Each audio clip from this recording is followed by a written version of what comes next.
বন্ধুরা, বাড়ির ছাদ বাগানে এই রকম একটি দুটি করে পুঁই শাকের গাছ যদি করতে পারি, তাহলে বন্ধুরা কিছুটা হলেও পুঁই শাকের চাহিদা পূরণ করতে পারবো। মাছের মধ্যে রুই, শাকের মধ্যে পুঁই, একদম ঠিক কথা। তাছাড়া ডাল পুঁই শাকের ঘন্ট, কুঁচো চিংড়ি দিয়ে পুঁই শাকের তরকারি তো আরও আছেই। তো যাই হোক, আসা যাক মূল ভিডিওয়। প্রথমেই বন্ধু, পুঁই শাক করতে গেলে ভালো ধরনের আপনাকে পুঁই দানার চুজ করতে হবে। আর বাড়িতে থাকলে বাড়িতেও করতে পারেন। আমি প্রত্যেক বছর গাছ করি, সেই গাছ থেকে আমি আবার মোটামুটি পুঁই শাকের বিচি সংগ্রহ করে রাখি। আবার সিজনে হলে আমি পুঁই শাকের চারা ওই বিচি থেকে আমি করে নিই। তো চলুন বন্ধুরা, আমি কিভাবে করেছি সেইভাবে বলবো আপনাদেরকে। প্রথমে যেটা করতে হবে, মাটিটা কিন্তু আপনাকে বন্ধু ঠিকঠাক করে করতে হবে। আমি এখানে নিয়েছি ওই ধরুন 2 ভাগ মাটি আর 2 ভাগ গোবর সার নিতে হবে। তাহলে কিন্তু 2 ভাগ যদি গোবর সার নিই তাহলে মাটিটা খুব ঝরঝরে হবে, এবং তার সাথে 1 ভাগ বালি নেব, নিয়ে একটু ফাঙ্গিসাইড মিশিয়ে আপনি গ্রো ব্যাগেও করতে পারেন। আমি যেমন গ্রো ব্যাগেও করেছি আর সিমেন্টের টবেও করেছি। এই রকম আপনারা স্ক্রিনে দেখতে পাচ্ছেন কত সুন্দর হেলদি গাছ। তো এইভাবে মাটিটা তৈরি করে আপনারা নেবেন, নিয়ে বীজটা পুঁতে দেবেন। তো বীজ দেওয়া হয়ে গেলে আপনারা দেখবেন 7-8 দিনের মধ্যে আপনার বীজটা বেরিয়ে এসেছে।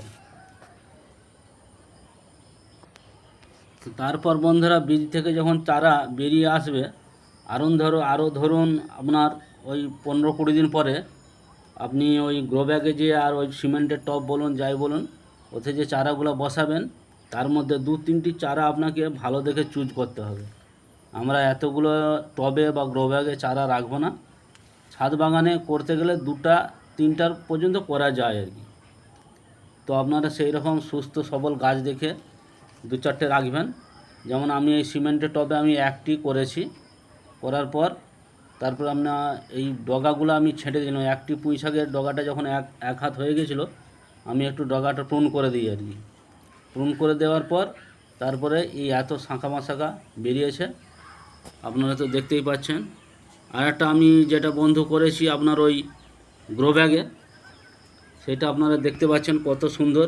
এইটাই আমার 4টি পুঁই শাক আছে। তো ডগাটা এখনও পর্যন্ত কাটা হয়নি, এইবার কাটতে হবে আমাকে।